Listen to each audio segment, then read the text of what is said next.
The Aspen Institute India is an independent body, facilitates and promotes open dialogue, cross-sector outreach, engaging business, government, non-government, and other stakeholders on issues related to India's development.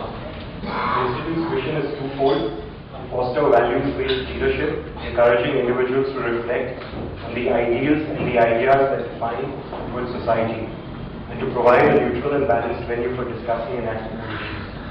So what we really do at the Institute is four things. A, conduct policy seminars. This is public-private partnership, dealing with the government on policy matters. Second is we conduct leadership seminars for selected groups of people. Third is we conduct international dialogues. Recently we had one in Indo-US level. We just had this week another session on Indo-Japan. Fourth, we conduct public programs such as this one. We conduct a series of small programs such as these. In the past, they've usually been held in Delhi. We started traveling around India with these programs. This was actually one of the first programs we did in Mumbai, so we hope to do more of these programs. We also have an annual flagship event called the Ideas India event. Next year in 2012, we hope to do that in order to keep you posted on that. Let me come to Professor Bilrami. So, Bilrami got a first degree in English literature from Bombay University, so he's a Bombay fellow. He defected to philosophy because he found the former too hard.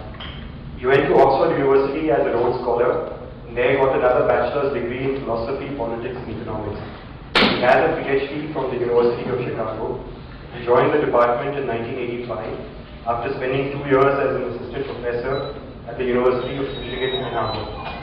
Professor Bilrami has two relatively independent sets of intellectual interests: in the philosophy of mind and language, and in political philosophy and moral psychology, especially as a surface in politics, history, and culture. He has published several books on both his interests. One of his upcoming books deals with Gandhi's philosophy. That is something he will also share with us today. He teaches courses and seminars regularly in the Department of Philosophy and Mind and Language. He is also in the Committee on Global Thought and Political Science on issues in politics and rationality, as well as religion and politics in a global context. Professor Bilrami was chairman of the Philosophy Department from 1994 to 98, and the director of the Heyman Center for the Humanities at Mumbai University from 2004 to 2010. Thank you, Professor. So just before we start off, sharing the format of today's session, I'm going to request him to speak to us for about 15 minutes, laying out his views and his thoughts on Gandhi as a radical. Post that, I'll do about a 20 to 25 minute Q&A session with him, trying to probe on Gandhi, but using Gandhi as just an introduction or an anchor point to talk about larger issues about current India and the things around our society. And then we'll open it up to all of you for Q&A for all. Thank you. It's very nice to be here. I don't know anything about Aspen, I'm afraid, so I feel as if I'm lecturing in the dark. So I usually lecture just to academics. I told them to pick up part of this one when they're talking to us. So I'm going to just say a few things about why I think Gandhi was a radical in a very recognizable sense. And much of my argument will depend on asking you to observe that when Gandhi was writing his sort of great work, which is in Swaraj, it was 1909. His view was that India was at the kind of crossroads that Europe was in the early modern period. It is roughly in the mid to late 17th century. That was his understanding of India's position in its place compared to the history of Europe.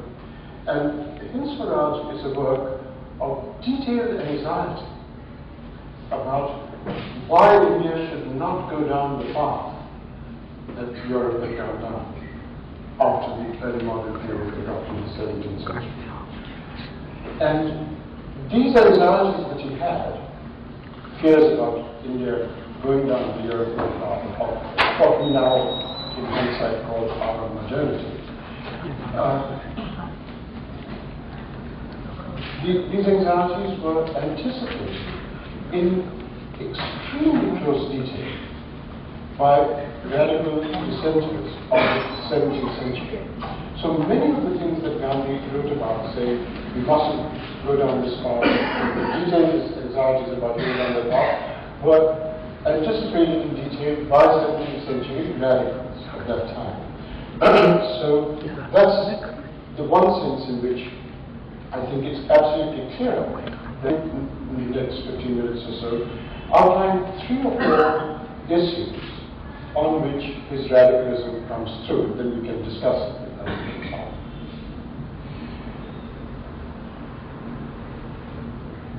One way to understand, so just, Gandhi wrote so much, it's so diverse here about so many things that you have to impose a certain order on Gandhi to make sense of the detail, often contradictory detail.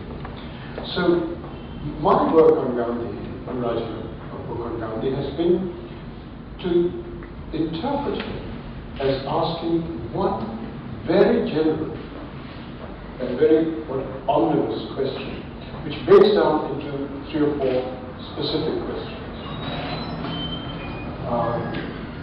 The most general way of putting the question that I think was driving him as a philosopher, as a political thinker, was, how is it that we have come to think of the world as not merely a place to live in, but a place to master and control? That was the presiding question that motivated his philosophy. How is it that we come to think of the world as a place not merely to live in, but to master and control? Now, this is a very general question. And in his diverse writings, I think you can break them down into 4 different questions, which is how I've done it in order to develop the detail of the argument. The first is, how did we and when did we transform the concept of nature into the concept of natural resources? That's one specific way of developing the general question. A second question is, how and when did we transform the concept of human being into the concept of knowledges that ordinary people live by, to expertise to rule by? How and when did we transform the concept of knowledges to live by into expertise to rule by? Now, these 4 questions are seemingly very miscellaneous questions. One is about nature, one is about political citizenship. But the greatness of Gandhi, the profundity and depth of analysis of Gandhi, is that he basically thought this was the same question. That underlying these all 4 seemingly miscellaneous transformations was the same transformation. And I think that is a remarkable depth of analysis, which is really, I don't think, missing. Maybe there are some philosophers in the 20th century, Wittgenstein, Heidegger, but it's all very, very obscure and metaphysically gratuitous in those philosophers. But Gandhi is clean, insightful, visionary thinking. To see all these is basically the same question. So, now, as you know, Gandhi's religious upbringing was partly the Gujarati Vaishnavism, which was part of what was given to him, and also his great commitment to basically bhakti ideals. Those were the essential part of his religious commitments. And it was an essential part of that commitment that, so take bhakti for instance, it was an essential part of it, that you thought of the sacred as being in you and being in nature and the world around you. And it was all continuous, right? And the sacralization of the world was completely continuous. And this was echoed in the radical dissenters, I was saying in the 17th century.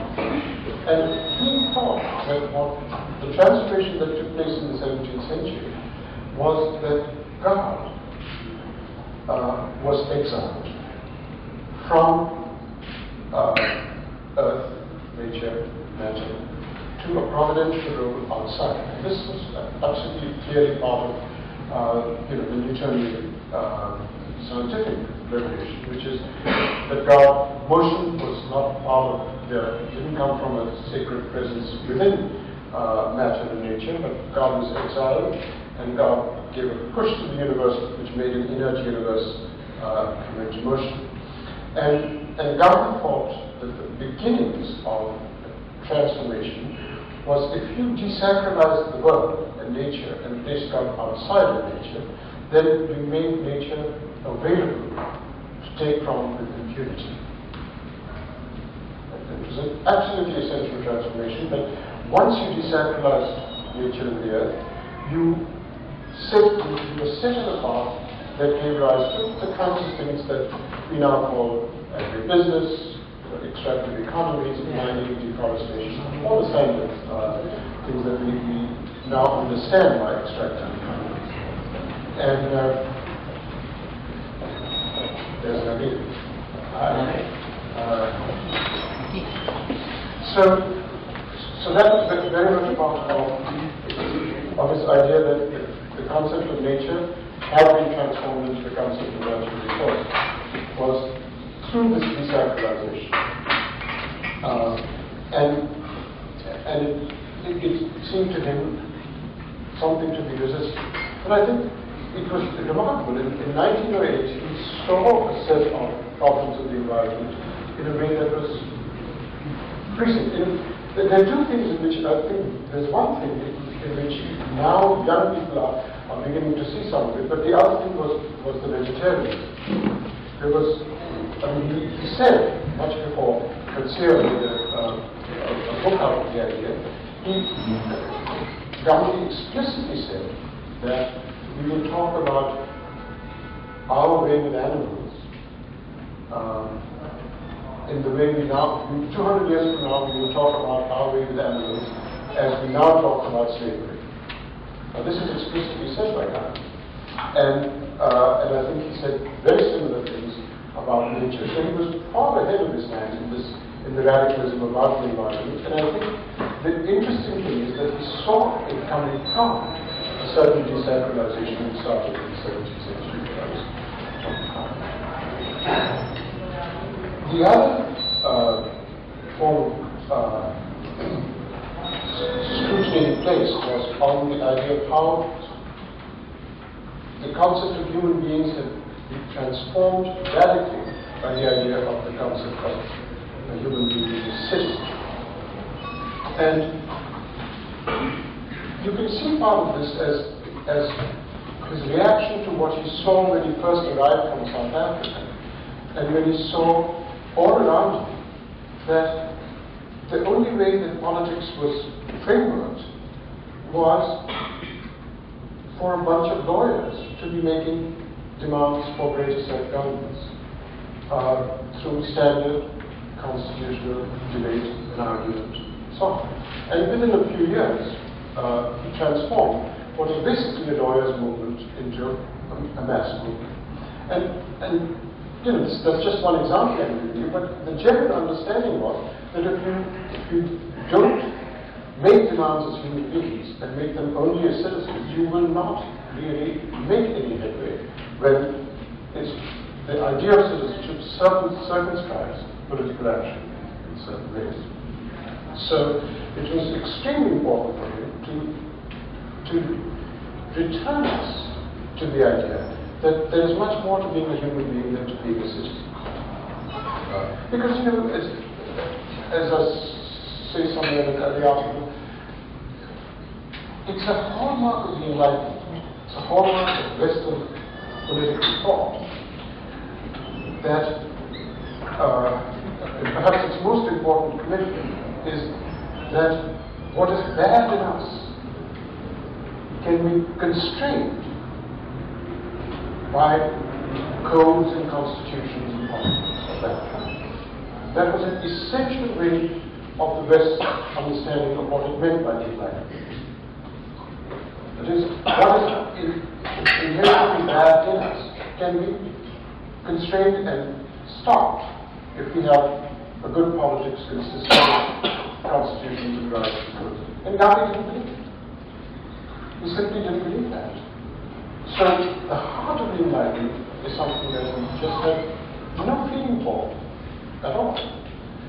And I think it's a if we were to try and understand, a lot of people think now when we talk of secularism and so on and so forth, a lot of people think that Gandhi was belonging to a period which was where he was completely indifferent to rights and the idea of secularism and so on and so forth. It's not that he was against it, he was just indifferent to it. He certainly didn't have the euphoria about it that his colleagues in the Communist Party had, the Chavan. So how should we understand this? Right? In a time when we think of rights and so on is so basic to us, well, the two aspects of it, and I'll mention those two and then I'll stop and give you a chance to. The first is, sometime in the late 17th century, there began to be a need for giving a new legitimation for state power. Why? Because older ideas of what legitimated state power, such as the divine rights of the state as personified in their monarchs, divine rights of kings, that had come to be seen as something belonging to an older order. So part of the change from the Westphalian peace in the West was to demand a new source of legitimation for the state, since we couldn't do it via the divine rights of kings. And this began to be developed by the idea that you needed a political psychology. You needed in people a new kind of psychology to legitimate the state. And this psychology was the psychology of people having a feeling. It's really, I mean psychology seriously, of people having a feeling for a new kind of entity that was emerging with the Westphalian peace, a feeling for something called the nation, a feeling for the nation. Now, later on it will become to be called nationalism, but the justificatory sources of the state initially were just to say, we have to create a feeling for this new entity that was emerging with the Westphalian peace, which is the nation. And the only strategy that Europe had for creating such a feeling for this new entity, the nation, was to find in each such entity, nation, some minority or the other, and subjugate them, and create a feeling for the nation in the majority. Now, I'm using words like majority and minority, we should not use them. At that time, the notion of majority and minority were only created when statistical discourse became part of numerical discourse, became part of social science. At that time, we spoke of finding and exterminating within the nation and subjugating them and creating a feeling for the nation by finding somebody to be outside.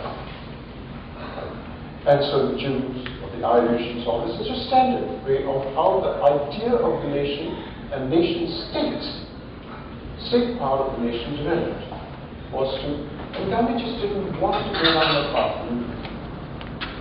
He thought this was European modernity, that created the feeling for the nation, which we later we call nationalism. It wasn't called that until quite late in European thought.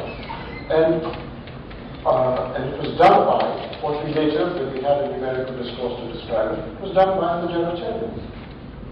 And Gandhi didn't want India to go down that path. And so therefore, his real opponent was Savarkar. Because Savarkar was an atheist. He was not a religious man, but he made it was very important for him to create a modern nation state which was built along these lines. And Gandhi was against it. Gandhi was against such an idea for India, and so he resisted. And so he said, we don't need secularism because secularism comes in late to repair the damage done by this. So we shouldn't go down this path in the first place. So secularism should be relevant. We had a pluralist society which didn't have any need for this because the problem wasn't there in the first place. And he was anxious that would go down that path. The other aspect of what I was calling the exile of God to a remote place, not available to the visionary temperaments of ordinary people, was that it created a sort of elite class of people who had, through scriptural judgment, had access to the divinity. Right? Because divinity was not everywhere available to ordinary people. And this, through alliances that were made, created a general idea of an elite or expertise and to rule by. And in the 17th century, this was done by the ideal of civility. Right? That the monarch and the courts and the propertied elites, they had civility. And civility was defined, this was a semantics, it was stipulated that it was this elite which had civility, and it was defined as the opposite of cruelty.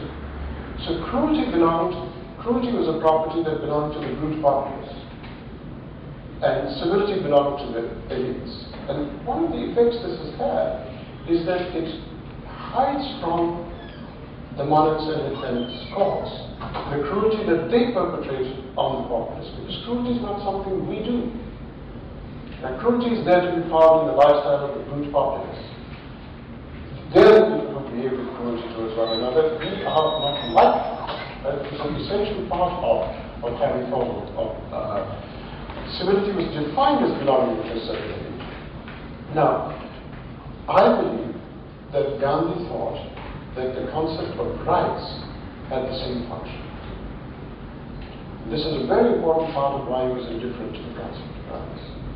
Now, we should all admire rights. So don't misunderstand what I'm saying. I admire rights as much as the next person.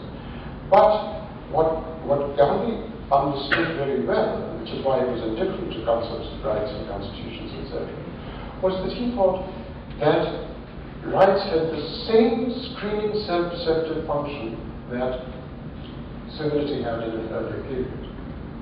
So, countries which have rights and constitutions believe that cruelty happens only in countries that don't have it. So it's a great thing that many countries have constitutions, independent rights and so on. But it hides from themselves, so I'm talking mostly about Europe, now these days America, that what it hides from them, even though we admire them for having rights and constitutions, which we should, what it hides from them is the cruelties that they have perpetrated on distant lands, because they've defined it to be such that they are not capable of cruelty. Cruelty really happens in Mugabe, Zimbabwe, or Saddam's Iraq or something, but we don't have cruelty. It's exactly the same function that civility had earlier. And Gandhi understood this extremely well. So that, rights have become an excuse for colonial and imperial powers. So down to this day, with all this talk of spreading democracy, etc. So we don't recognize the cruelties that we do. By the way, I don't think you can understand Guantanamo unless you understand this point. Right? The idea that you commit torture, the most vicious torture, but of course you don't do it. It must happen in a foreign soil. You can't do it on your own soil. And this is exactly the stream of function that civility had, that rights had, and Gandhi understood very well its historical function and how it was the source of imperialist justification. Okay, thanks very much. We'll talk about it.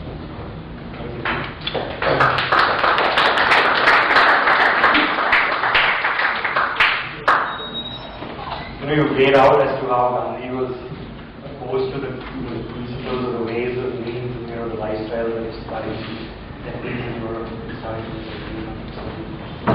There's this famous quote of Gandhi. He was asked, "What do you think of Western civilization?"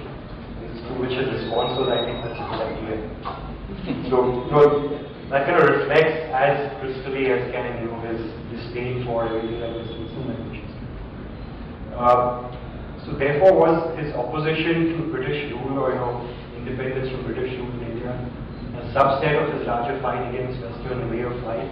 Was that almost an afterthought, or did it happen the other way around? He was fighting for independence, and then along the way,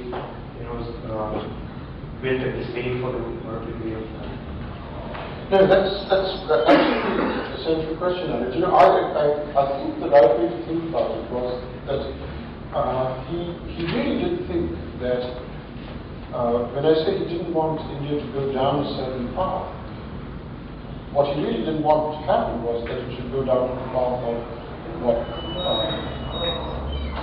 what you're saying is this false idea of civilization on that code. And if you read his Swaraj, it's really about. So for instance, here's one reason why he thought it didn't really have civilization.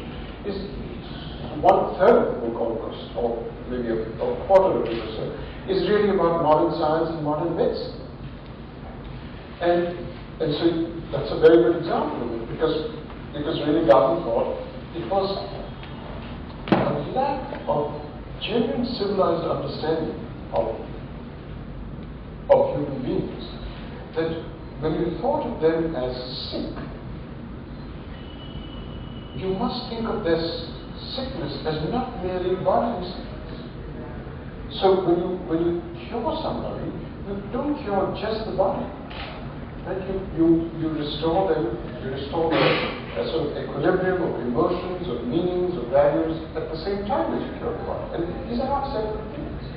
And he thought it was a real absence of civilization, that you could completely separate these two things out. So you have a conception of medicine that just cures the body, right? And doesn't have an integrated sense of what it is to be restored. So that's it. So he didn't think this was separable from the freedom movement. It was just not. It was part of his understanding that we don't want India to go down a path where something like that can happen. And so being free of British rule was partly to be free. It's no freedom if you buy into all the ideas. This is just one example of the body itself, and take on all the attitudes that you do. What was the basis for him developing these views on the Western world? These actually short stories in South Africa. England, the media and information flow in those days was not as it is today, and therefore, if at best you have a very limited perspective on his personal experience with that thing. Well, he was a reader. He read, he has his heroes, whom he declares to be his heroes. Tolstoy, Aspen, and so a lot of his understanding, very sympathetic reading of I think he dug deeper than any of those people, for the reasons that I gave, that he integrated seemingly different questions and ideas. But I think he read very haphazardly, but quite widely. And I think he encountered a lot of things. He was in England too. Remember, he was coming back from England when he wrote in Surat. So he had some experience of English law, of the legal profession. So he had a fairly deep understanding of the path that Europe had taken, and of imperialism, both in South Africa and India. So imperialism is a remarkably educative experience. By the way, not just for the colonizer, but for the colonizer. Part of the reason why America is so different from, say, Britain, or even Turkey, which was an empire. You see, if you're an empire which goes to places, unlike America, right? America just took over Mexico and went to the Philippines, but it's not really real serious occupying places. But if, like Britain, you go to a place, or Turkey, you go to half the world, right? Then you learn things. You become a much more cosmopolitan. So why is Turkey exceptional in the Middle East? I think, of course, there was upper-growth and there was authoritarianism, but the fact is, these people were, through colonization, were exposed to things. So I'll just give that as an example. It's not just the colonized who learn about empire and Western civilization and so on, but the colonized learn about the colonizers also learn. So imperialism is an extraordinarily educative experience, and I think you learn that about. I'm tempted to ask, I don't have it on my list, but you take Gandhi before his time into the era of Akbar, like the Mughal emperors or people who came in, not colonized but really ruled India. By your definition, he may not have been opposed to the Akbar style ruling, but he may not have been opposed a lifestyle or a system that was But you know, people have been going on about Akbar and the Shuk, and I mean, Akbar was a great man, no doubt and all that, but you see, I think what Gandhi thought, was a deeply religious man, and he really believed that India was a genuinely pluralist society. You didn't need to talk about politics. Indian society was a very genuinely tolerant and pluralist society. There was no centralized power. Power was scattered in very local forms. You know, even with the morals of there was very localized forms of power, and you know, people worshipped in the same dargahs. It didn't matter what we now think of them as belonging to different religions or something. He did not understand. So he said, India has always been tolerant, and it was part of how he was brought up. And so, you know, there were some poets in Gujarat who was relatively, you know, schooled, and his mother took him to this, you know, temple which he likes about.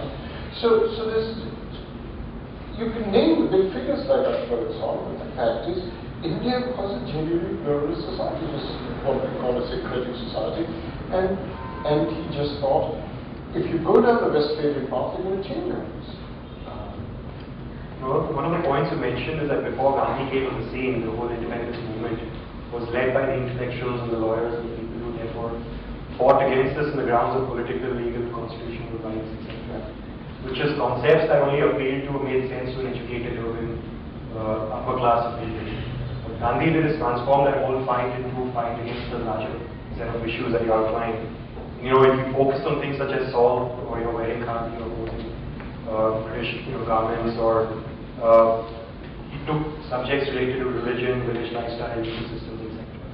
Was that just, I don't mean to devalue his genuine intent, but was that a very clever strategic marketing thought that kind of immediately reached out to a much larger mass of Indians who would then get mobilized to support the movement? No, I don't think that's right. I really do believe that he really believed in democracy in the sense not of its formal and procedural aspects like election law, but in the sense that he thought that you can't believe in democracy unless you believe in the judgment, in the wisdom, in the judgment of the humblest people, of the poorest people. So he really was a democrat in that sense. And I think it isn't as if these were ploys to mobilize it. That for him was democracy, because it was a people's and movement. And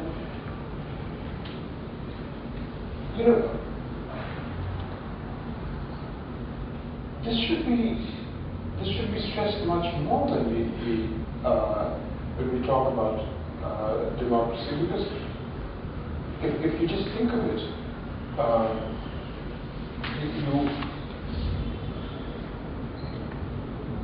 the media and universities don't really teach you about what's going on in the world of politics and so on. You really only learn it inside the movement. Just take the country where I'm domiciled, which is the United States. I'm still an Indian citizen, but I'm domiciled in the United States. There were a few editorials about racial equality over the last 5 decades. There were a few professors preaching racial equality in classrooms. But how do people learn about the importance of racial equality? It was through the civil rights movement.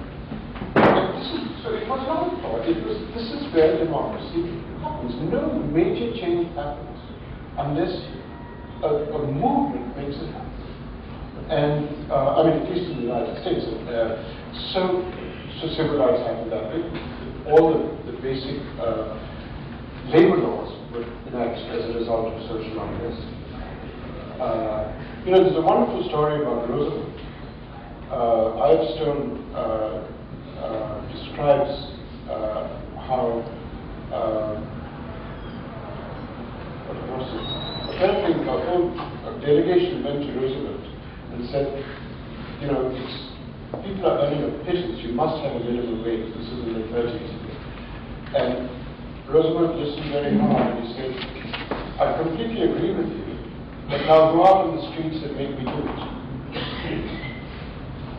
And I think what was great about Roosevelt was that he understood what politics was about, which is that a politician loses all creativity as soon as he comes to or she comes close to power.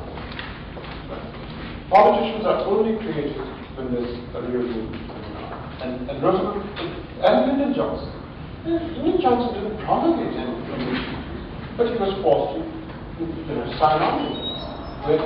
But he didn't promulgate any of the creative ideas of the civil rights. So, and I think Gandhi had that view. Now, you can say, well, there might be other ways of doing politics and so on, but he didn't believe it. He thought this was democracy.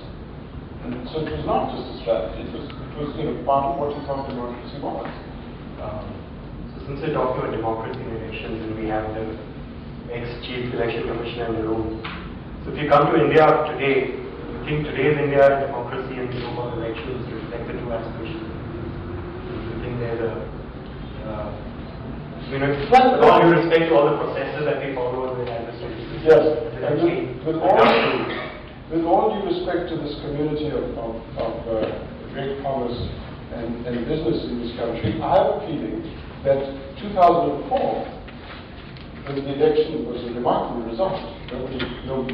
You and I didn't expect that very much. It was a remarkable result, but I think we were saved actually by our illiteracy, because we didn't believe the propaganda in the media about how wonderful India was doing, and we were saved by the fact that people just knew differently from the propaganda about what was going on. So I think elections are fine, an absolutely essential part of life and so on. But if you ask me, what was it was one of the great revolutions, one man, one vote in India was one of the great revolutions we had. But if you look at what it's really managed to achieve, the one salient, absolutely successful result it has had is that it has made hitherto powerless castes powerful. That's what great achievement of the democracy. That the Lingayats and Reddis and so on, who never had any power,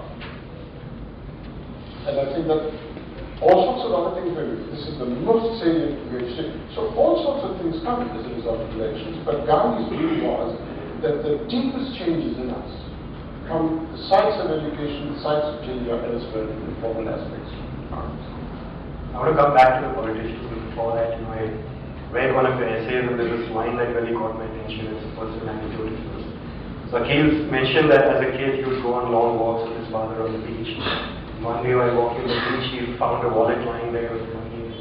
Remember that anecdote? And his dad asked him that should we pick that wallet up. He said, of course we should, otherwise somebody else will. I think your father was a little annoyed and he said, no, we should not, and nobody else will. That in a way reflected even Gandhi's policy or philosophy of setting the example to others that he would expect others would emulate, not necessarily insist on them following. So it was kind of an example setting philosophy that he had. You want to share something more with it? Well, it was on Cup Parade. Cup Parade at that point was a real beach when I was growing up. It was very early 60s when I was a kid. I can't remember how old I was. But it's a very distinct memory of mine. I was walking down Cup Parade and we saw sticking out from the sand, a wallet with some rupees in it.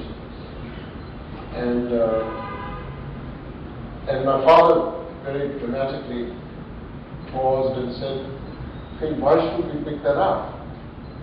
And I said, "Gosh, I think we should pick it up."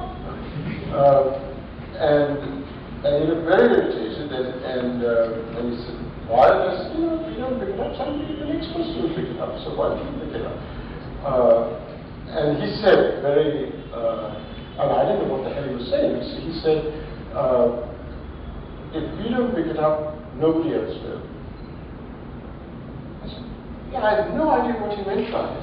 And then it's only much later, decades later, that when I was studying Gandhi and read all this thing about how, morality doesn't consist in having principles and, which are translated to laws and so on, but morality consists in one's own experience of what is moral truth, and then setting an example to others.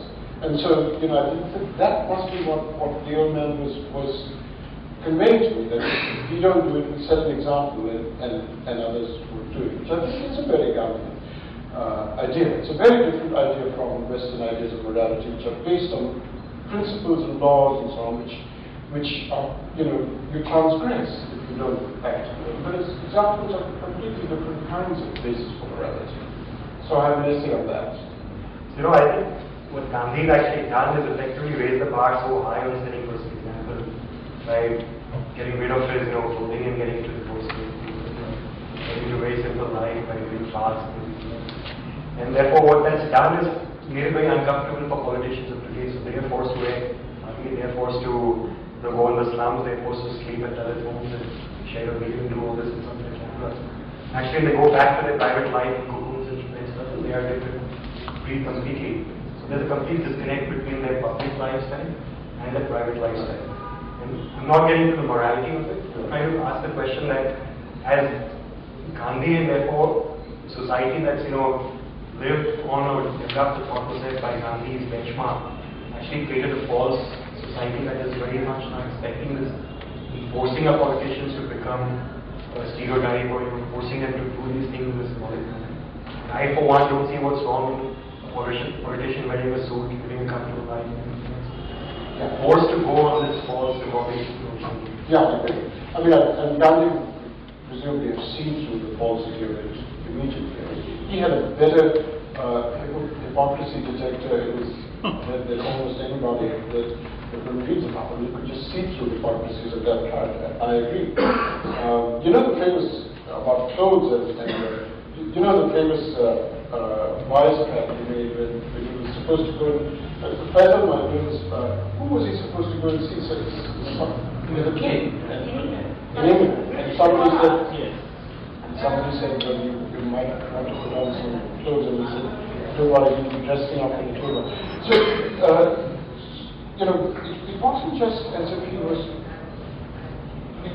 I think I was saying that Savarkar is not as deeply close to Gandhi as anyone, but I think perhaps another person who was as deeply close to him in thinking was Churchill. I think Churchill and Gandhi were as starkly opposed to each other in thinking as you can imagine. Because basically Churchill was a militarist. Churchill's thinking on every other subject but military matters was freedom. It was Churchill who actually despised ordinary people. And he said, listen, there's every reason to think democracy is a terrible form of government. It's just that other forms of government are more terrible. And that's why we should have democracy. He really despised ordinary people. He just didn't think that they had, when he could mobilize them against Germany and so on, it was fine. It was pure strategy. Nothing could contain ordinary people. As do a lot of theorists who think like Churchill. So Walter Lippmann in America is one of the great. And Gandhi just really didn't believe that. In fact, I don't understand how you can fail to believe in the wisdom of ordinary people and be an Democrat. I don't understand that. I literally think it is a contradiction to say you believe in democracy and to say that ordinary people of the electorate are stupid right, which is widely thought of in metropoles, I mean in my university. When, you know, in a progressive journal like The Nation, after Bush won the election, all these left liberals said the electorate of the country is vile and stupid. These are liberals and leftists who say that the electorate of the country is vile and stupid when Bush won the election. Now, I don't see how you can believe that the electorate is vile and half the country is vile and stupid and believe in the opposite. You know, what is the difference? If I believe you were a man of wisdom and I believe the country was mostly stupid, all your people, why would I believe in democracy? I believe in king. And I believe in enlightened life. So it really doesn't make sense to have Churchill's attitudes towards this thing. And I think Gandhi really stood for the opposite. So Churchill and Savarkar were really intellectual evidence. So let me come to today's young Indians. Is Gandhi relevant to young India? What do you think? We have a couple of students here, right? We also have a question from here in due course. Yes, please, we'll have time. Well, you know, relevance is a very hard thing to judge. You know, the standard view of a lot of people is, well, Gandhi was a great man, a moral and political genius, and so on and so forth. But, you know, we are living in a much different world. It's a modern world. We've gone down the path of Europe now. More and more want to go down that path. So, you know, he's irrelevant.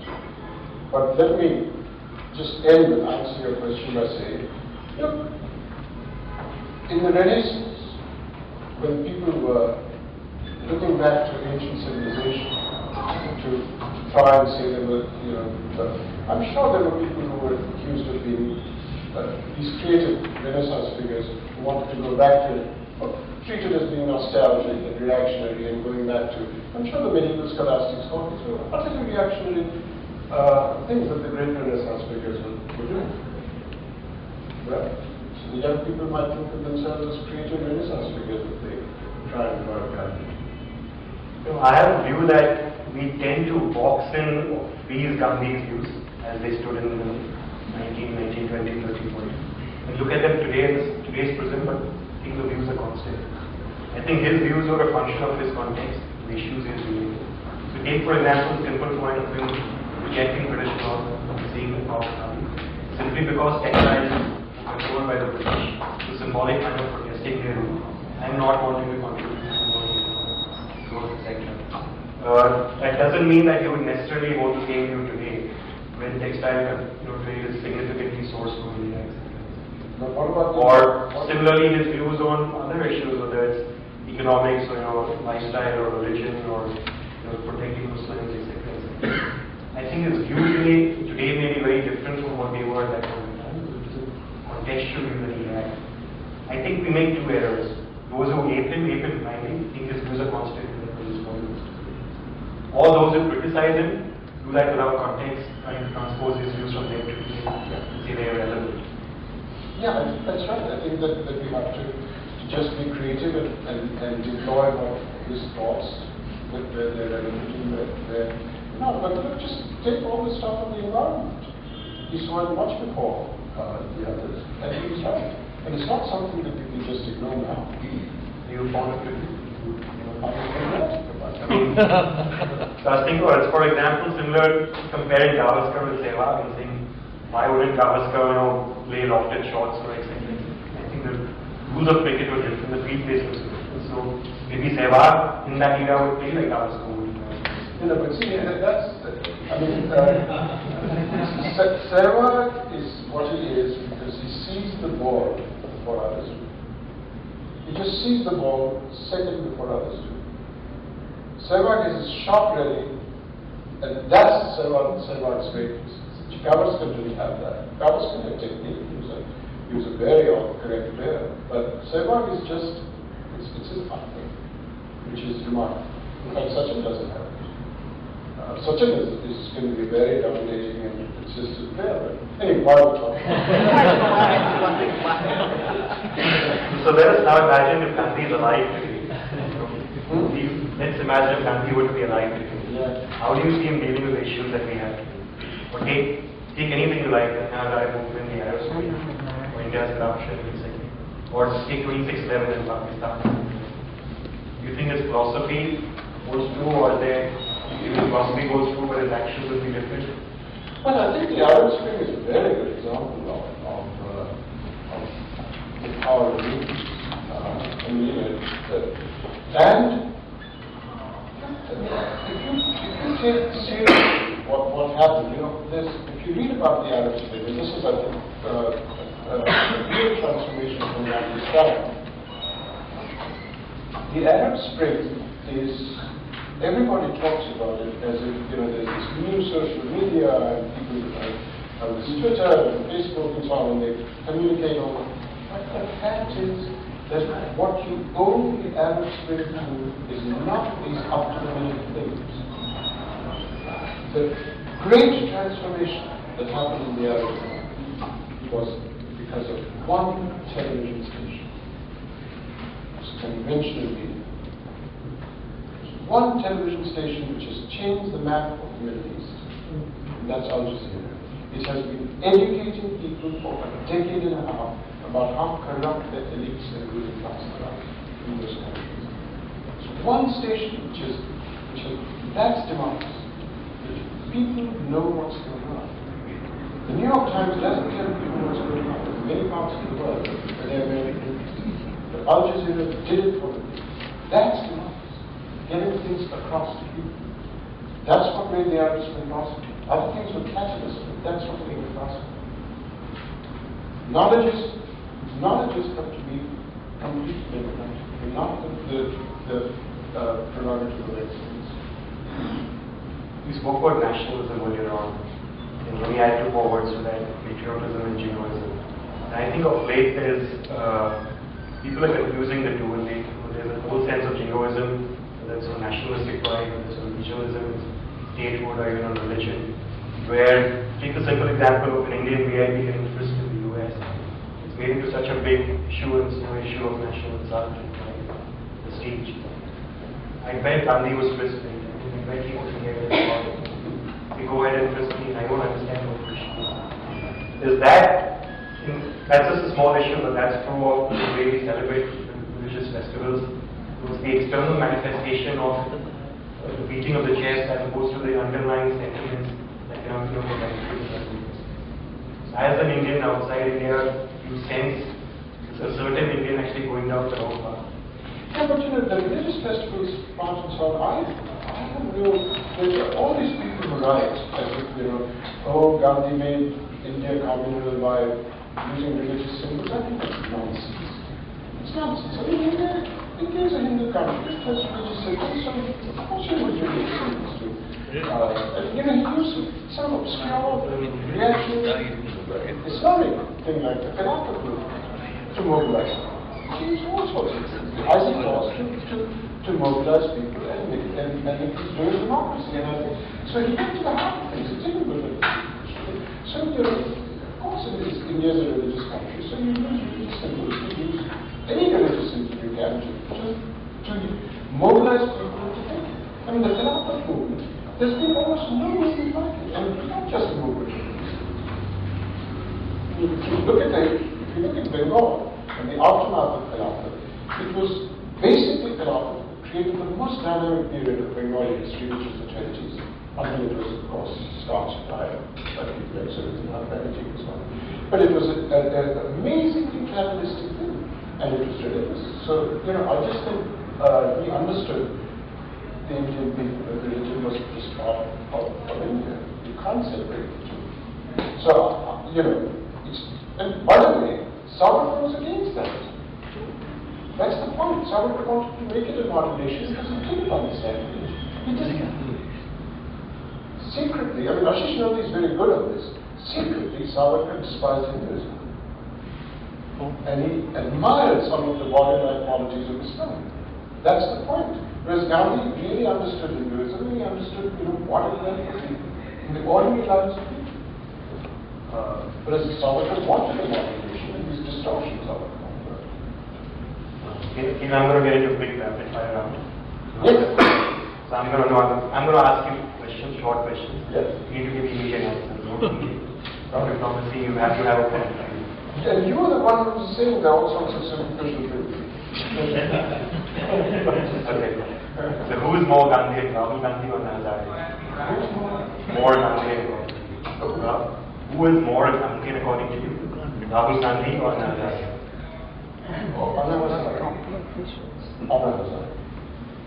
Current Indian political leader that you think would make the best prime minister?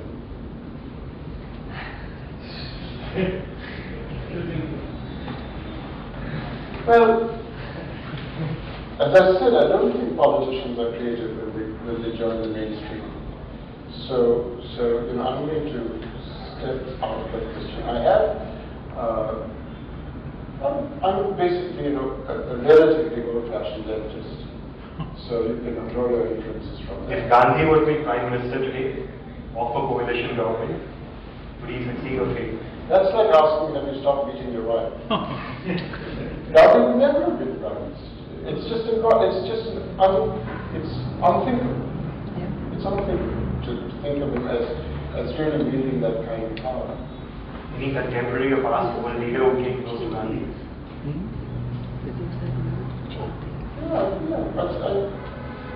But people keep saying Mandela was that way, but I think Mandela basically converted South Africa into a first world economy with a third world labor force. So that's not a very development. Maybe Martin Luther King was. And somebody who was in some ways in power, and felt not like Gandhi, was Lincoln. I think Lincoln was, in many ways, a genuinely Gandhi thinker, and he was in power. And if you want to read some of the most eloquent, remarkable speeches, perhaps second only to Burke for eloquence, Bishop Lincoln. Amazing, intelligent, muscular, intellectual,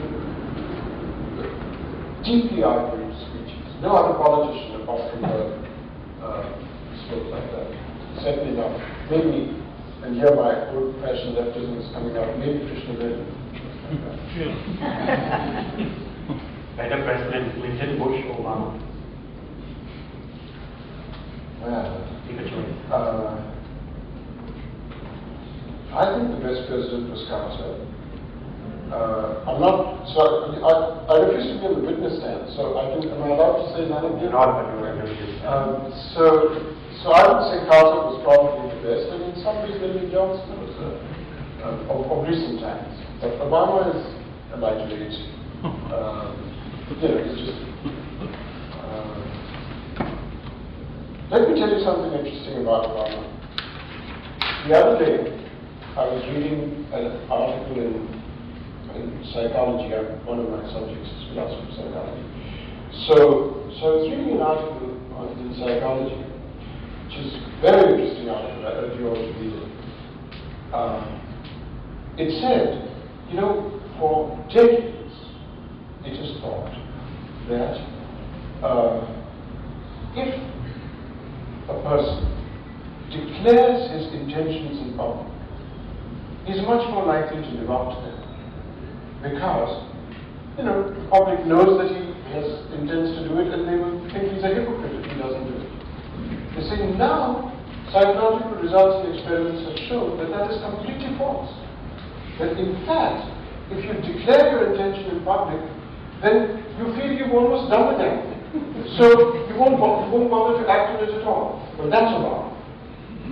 You declare everything. Oh, we must have 1967 borders in Palestine. Oh, we must get out of Guantanamo. The things you declare your intention and it's done. That's your power. I know it's 8 o'clock, so I'm going to take another minute and then open it up to prohibition today, right or wrong? Right? No. Reservation policy, right or wrong? Well, it depends on how it's actually formulated and charged. I was in favor of the London Convention when it happened, but most of my colleagues, including my sister, was against it. So, my last question, since you enjoyed it, who's is a better critical structure to tell it. Well, Sachin is a master. I mean, he's just a real master. But I would rather watch Azharuddin or David Gower than I would watch Sachin. But Sachin is the greater cricketer.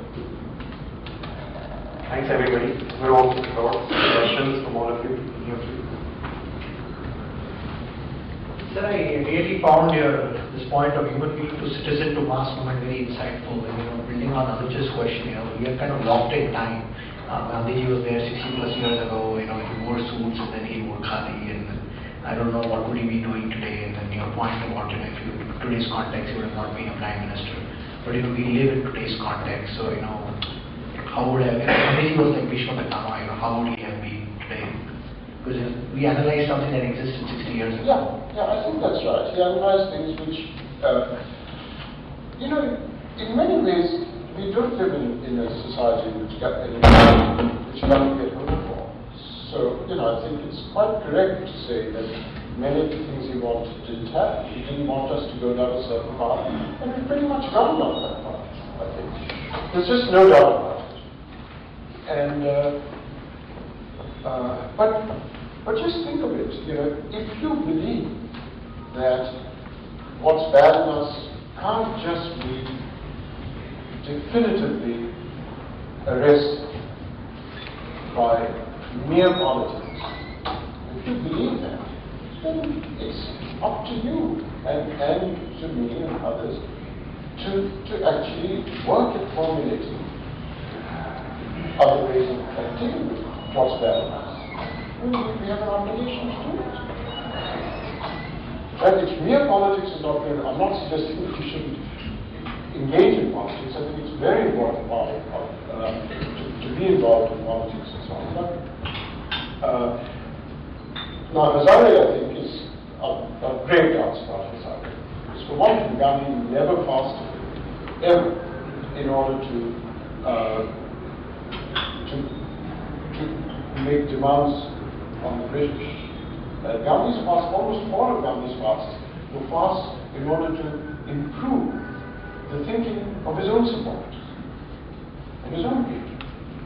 Not to make demands of the imperial power, but actually to instill education of moral sense in his own people. That's what fasting was for. So, I have all sorts of,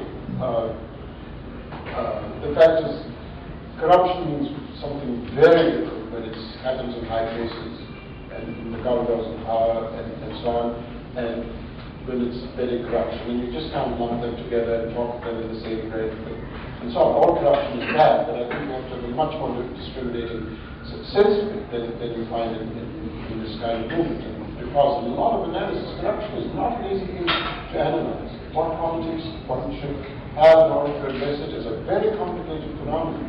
The complication is not to be found in Hazare. But Hazare did start a movement, and movements are important. It's where people get educated and their feelings come out. Very important part of politics. And so I think movements are a part of the process by which we make politics more than what it is when it's purely procedural.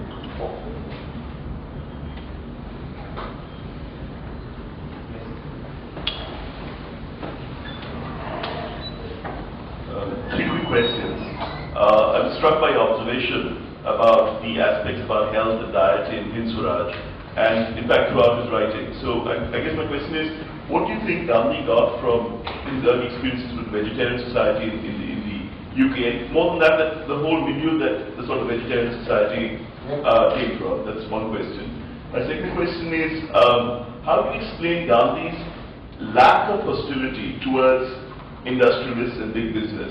Because, again, many people from that sort of milieu seem to be turned out socialists. But Gandhi, for all that he said, advocated, village industry and all that, was never hostile towards industrialists. So that's my second question. And third, just from what you said about Al Jazeera being an empire of democracy, it is an empire of democracy, but one that has come from an absolute monarchy. So how do you explain that sort of paradox? Yeah, that's right. It's actually, it is a little mystifying how Al Jazeera was came out of where it did. I mean, it really needs a proper study. In fact, I keep hoping to, maybe one of you can recommend something. I keep hoping to read a good account of Al Jazeera and its Qatari setting. I don't have a very good sense of it, but I watch it quite avidly. In fact, everyone saying that I used to teach a course together. It's very funny anecdote.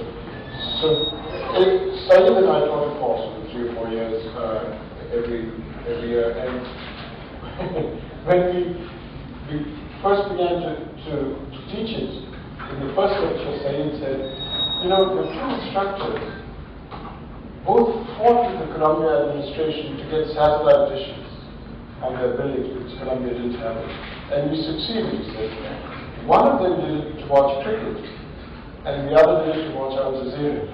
and it's absolutely true. And I think that what is extremely important about Al Jazeera is completely missing in America.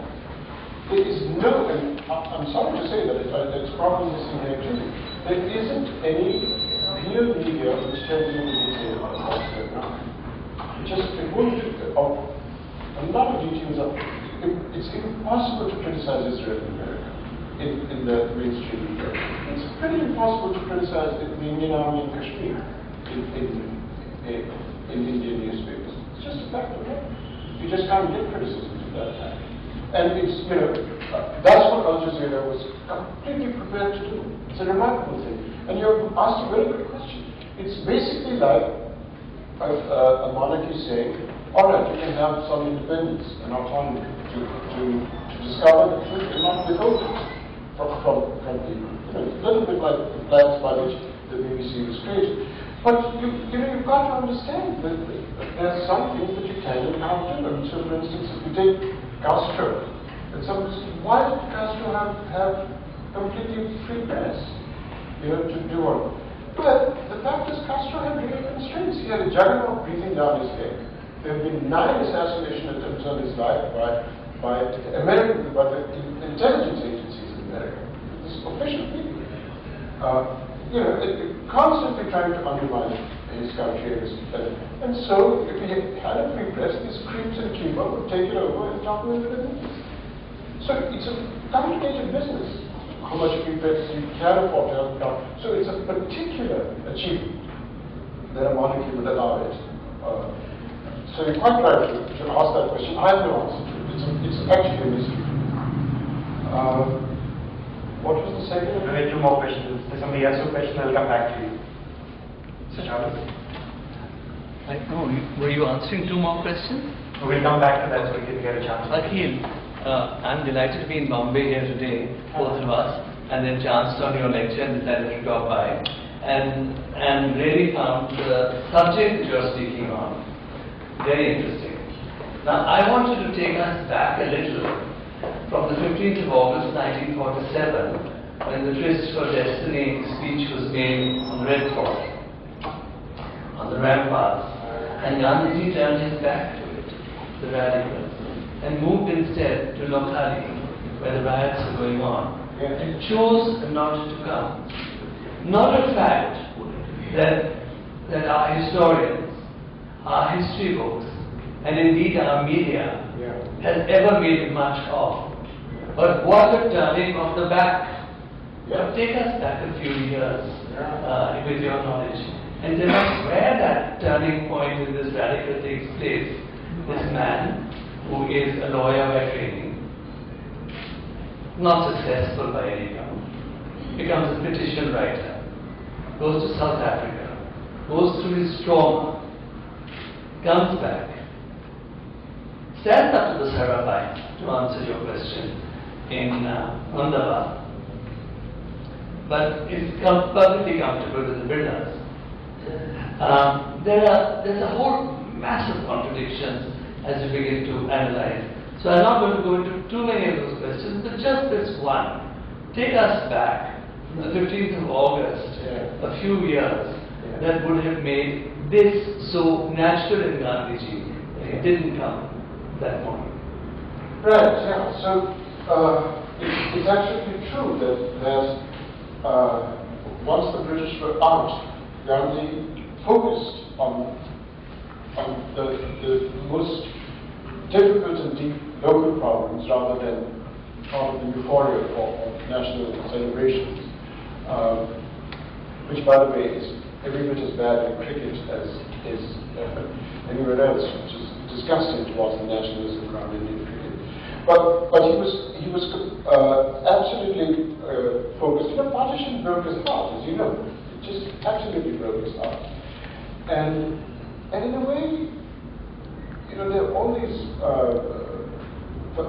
Faisal is here. Faisal is here. He may disagree with this. There's a lot of writing in these days in which we are constantly being told that Jinnah was caricatured by the Congress, that he was actually a rather remarkable person. He didn't really want partition, it was a bargaining chip and so on. But, the fact is that whatever Jinnah's secret motives were, who can say what man's secret motives were, he was again a person who was starkly different from Gandhi. For one thing, he was a lawyer, and it was for him a lawyer's ideal. And I think Jinnah basically stood for a kind of Muslim it goes back to Sir Syed Ahmed Khan, right? Here was a man who stood for basically a UP careerist mentality. We mustn't be left behind. Muslims shouldn't be left behind. We must be part of the rat race. We must do just as well as the Hindus. So they buy into the whole thing. And so it was part of the lawyer's understanding of it. But it was not Gandhi thought it already lost. If you ask the question, well, we should think of our careers, Muslims, how Muslims will survive.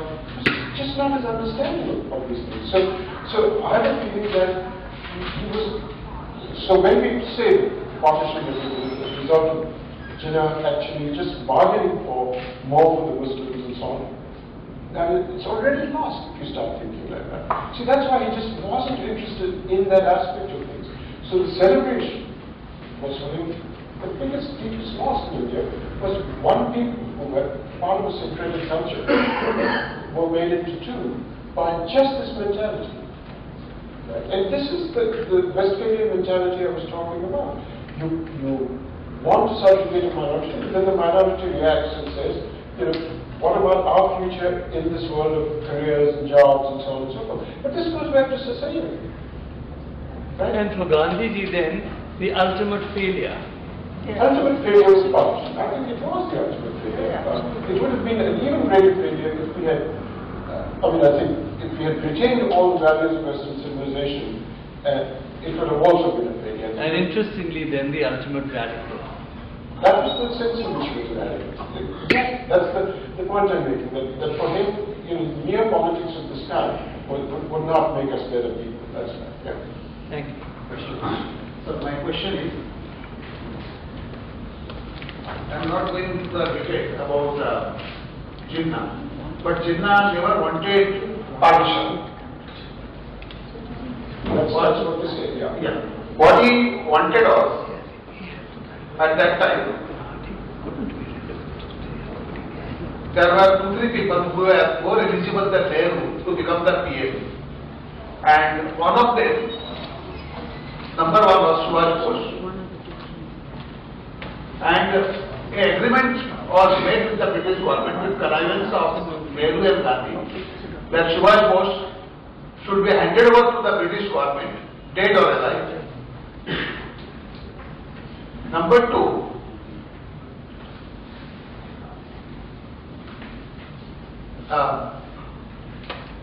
the last governor at that time was Lord Mountbatten.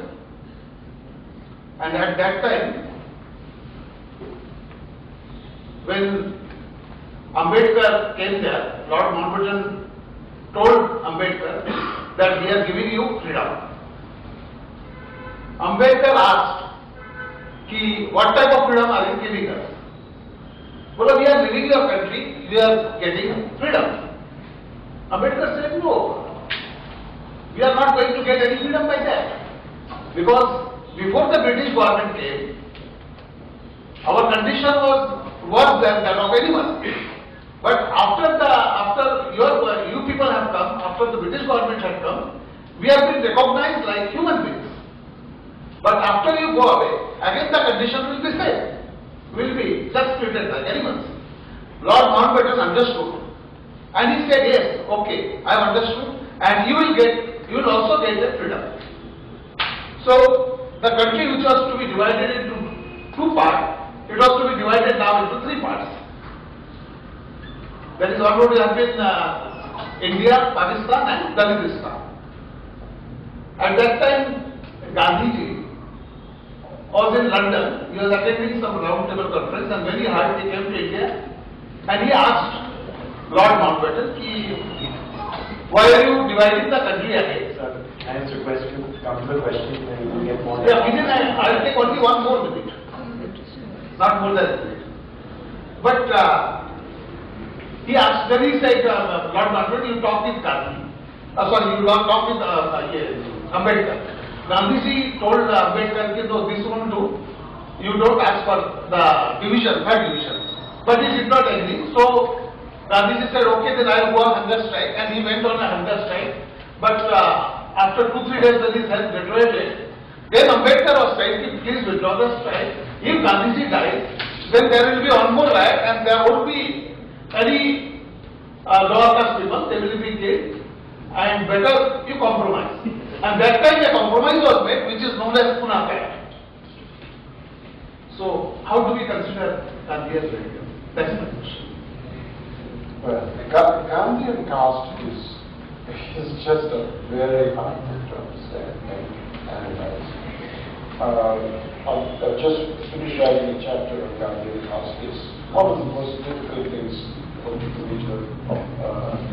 and there's no clear answer on it. But by the way, Ambedkar at the end of his life also had very little faith in legislation on this. He actually thought that conversion to Buddhism was probably a deeper way of addressing the issue than through legislation. So in that sense, it was a concession to how Gandhi thought. I can't sit here and defend every detail of Gandhi's thinking on caste at all. But I'll tell you, even if you disagree with it, which you apparently do, you should think of addressing the following problem, or foreign issue, even for people who criticize him on this. See, there are two things that you have to understand about Gandhi. One is that he didn't think that, well, first of all, he was very open about the fact that he didn't believe in caste as hierarchy. That he believed in caste as part of the heterogeneity of Indian life, but not in its hierarchical aspect, which he thought was a distortion of. And Gandhi was deeply against removing the heterogeneity of Indian life in the name of some abstract uniformity of the idea of citizenship. That's what I was trying to tell you earlier when I said human beings have become citizens through this transformation when I first started speaking. So it was a very important part of him that you should not undermine the various heterogeneities, and caste is one of them, except that he did like that hierarchical aspects of caste, and you've got to admit he thought that this is hard out to undermine some of the hierarchical aspects of caste. So his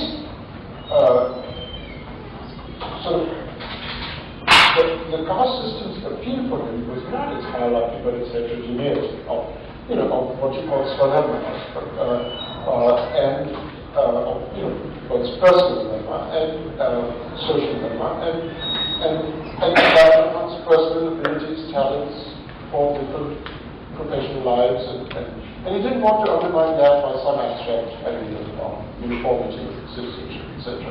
So without understanding that, which you may think is insufficient to deal with the problem of caste, and I might agree with you there, but you have to really actually pay some attention to what he wrote in the detail.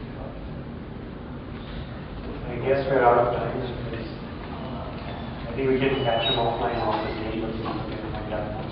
Thank you everybody for coming.